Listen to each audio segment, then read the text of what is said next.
लक्ष्मी सबसे ज्यादा प्रसन्न कौन से दिन होती है? जम के बोलिए जरा। शुक्रवार। तो शुक्रवार को लक्ष्मी सबसे ज्यादा प्रसन्न क्यों होती है? उसका प्रसन्न होने का कारण क्या था? लक्ष्मी जी के दो भाई थे, दोनों की शादी नहीं हो रही थी, दाता और विधाता, दोनों का विवाह नहीं हो रहा। और दाता विधाता के लिए लक्ष्मी बड़ी परेशान थी, रोज नारायण से कहती थी प्रभु कुछ कृपा करिए, दाता विधाता का विवाह नहीं हो रहा, उम्र होती चली जा रही है, इनका कुछ करिए प्रभु, आप नारायण आप कुछ तो कर सकते हो। भगवान नारायण ने तब लक्ष्मी से कहा एक काम करो, बेलपत्री के पेड़ के नीचे बैठकर लक्ष्मी तुम अनुष्ठान करो तुम्हारे भाइयों के विवाह के लिए। इसलिए आज भी हमारे हिंदू धर्म की रीति है कि बेलपत्री के पेड़ के नीचे शाम के समय लक्ष्मी का वासा होता है। इसलिए लोग इस बेलपत्री के पेड़ के नीचे तुम्हारा रात्रि को शाम को 6 बजे से लेकर रात्रि को 8 बजे तक तुम्हारा निवास होगा। जैसे पीपल के पेड़ में देवताओं का निवास आप लोगों ने यदि पद्म पुराण पढ़ी होगी या सुनी होगी तो उसमें स्पष्ट कहा है। पीपल के वृक्ष की गणना ध्यान देना, पीपल के वृक्ष में सुबह 4 बजे से लेकर 7 बजे तक ब्रह्मा जी का वासा होता है। पीपल के वृक्ष में सुबह 7 बजे तक ब्रह्मा जी का वासा, 7 बजे से लेकर 10:30 बजे तक पीपल के वृक्ष में भगवान विष्णु का वासा होता है। कितनी बजे तक? 10:30। 10:30 से लेकर 11:30 12 बजे तक पीपल के वृक्ष में पितरों का वासा होता है। इसलिए हमारे यहाँ पितरों को श्राद्ध पक्ष में जो भोजन कराया जाता है वो 10:30 से 12 के बीच में कराया जाता है। 12 बजे के बाद पीपल के वृक्ष में दोपहर के 1:30 बजे तक आहूतों का वासा रहता है। आहूत कौन? जो गर्भ में शांत हो गए, जो कुंवारी अवस्था में शांत हो गए, जो जन्म लेने के बाद उनका विवाह नहीं हुआ और शांत हो गए, उन आहूतों का वासा उस पीपल के वृक्ष में दोपहर में 1:30 बजे तक रहता है। उसके बाद में प्रेतों का वासा चालू होता है। इसलिए दोपहर के समय पीपल के पेड़ की परिक्रमा नहीं होती। फिर शाम को 4 बजे से 7 बजे तक पीपल के वृक्ष में शंकर जी का वासा होता है। इसलिए शाम के समय पीपल की परिक्रमा नहीं होती। 7 बजे के बाद में पीपल के वृक्ष में रात्रि को 9 बजे तक कुबेर का वासा होता है। फिर 9 बजे के बाद में प्रेतवास चालू होता है पीपल के वृक्ष में। उसी तरह बेलपत्री का जो वृक्ष है, उस बेलपत्री के वृक्ष के नीचे रात्रि को 8 बजे से लेकर 12 बजे तक बेलपत्री के पेड़ के नीचे कुबेर का निवास होता है। महाराज, कुबेर का निवास। प्रयास करा करो इसी बेलपत्री के पेड़ के नीचे हम दीप लगाएं, घी का दीप। यदि संपदा की कमी हो तो, अगर भगवान ने खूब संपदा दी है तो भले मत लगाओ, कोई दिक्कत।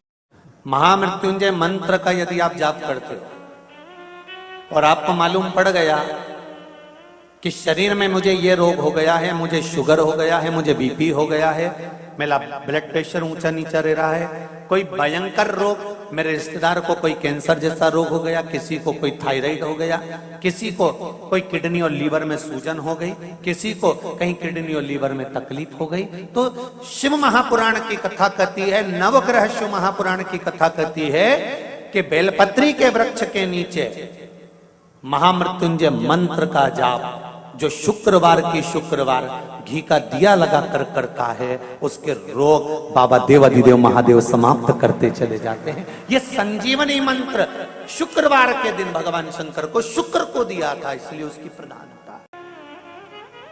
शुक्रवार के दिन बेलपत्री के वृक्ष के नीचे बैठकर घृत का दिया लगाकर शरीर में जो रोग है उसका स्मरण कर कर शंकर जी से विनय कर कर, हे भोलेनाथ आपने शुक्र देवता को संजीवनी मंत्र दिया है, तो क्या आप मेरे को वो मंत्र प्रदान नहीं करोगे? मेरे रोग, मेरी बीमारी, मेरे दुख को आप नहीं हरोगे? शिव से कहो ये शरीर आपने दिया है और भजन करने के लिए दिया है, स्मरण करने के लिए दिया है, कीर्तन करने के लिए दिया है, तो संभालोगे भी आप। और बेलपत्री की ओर मुख कर कर घी का दिया लगाकर महामृत्युंजय मंत्र का स्मरण कर लेने पर धीरे धीरे धीरे धीरे धीरे धीरे वो रोग समाप्ति की ओर आता चले जाता है। शंकर भगवान को तुलसी नहीं चढ़ती, केवल एक बैकुंठ चतुर्दशी के दिन चढ़ती है, वो भी रात्रि के समय पर 12 से 4 के बीच में। पर शंकर भगवान को तुलसी नहीं चढ़ती। पर पद्म पुराण कहती है कि शंकर भगवान के मंदिर के बाहर जो तुलसी का वृंद लगाया जाता है, शिव जी के मंदिर के बाहर जो तुलसी का पौधा लगा रहता है या लगाया जाता है, उस तुलसी के पौधे में जितनी मंजरियां लगती हैं, उस मंजरियों में जितने दाने लगते हैं, उतने दाने गिन लिए जाएं और उतने समय का वैकुंठ का वास उस मनुष्य को प्राप्त हो जाता है मृत्यु के बाद। कितना विचित्र बात है, शंकर को तुलसी नहीं चढ़ती, पर शंकर के दरवाजे के बाहर शिव के द्वार पर जो तुलसी का पौधा लगा है, किसी ने लगाया है, किसी ने रोपित करा है, उस पौधे में जितनी मंजरियां लगी हैं, उस मंजरियों में जितने दाने लगे हैं, उस दाने जितने हैं उसको काउंट करा जाए, उसके बराबर उतने ही 1000 वर्षों तक उस जीवात्मा को वैकुंठ का वास मिलता है। क्यों? उसकी कथा भी यहां पर वर्णन है।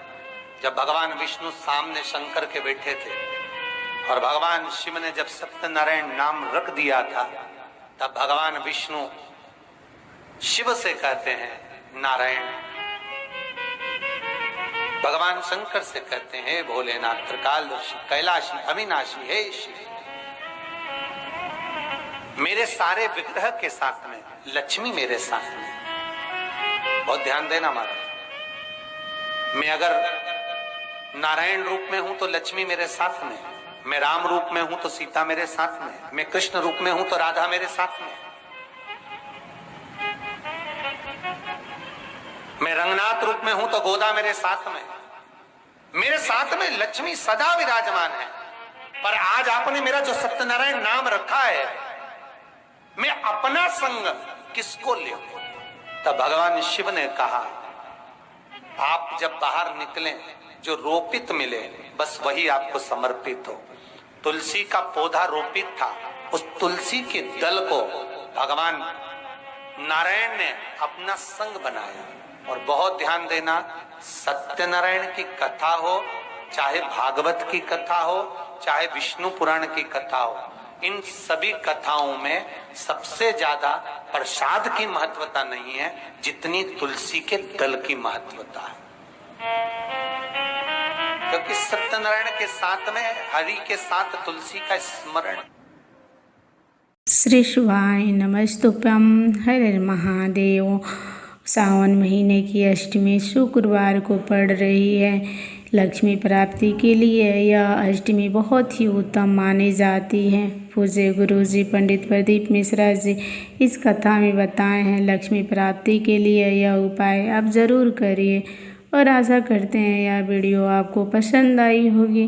वीडियो पसंद आई होगी तो वीडियो को लाइक करें, चैनल पर नए हैं तो चैनल को सब्सक्राइब करें, कमेंट में ओम नमः शिवाय ज़रूर लिखें।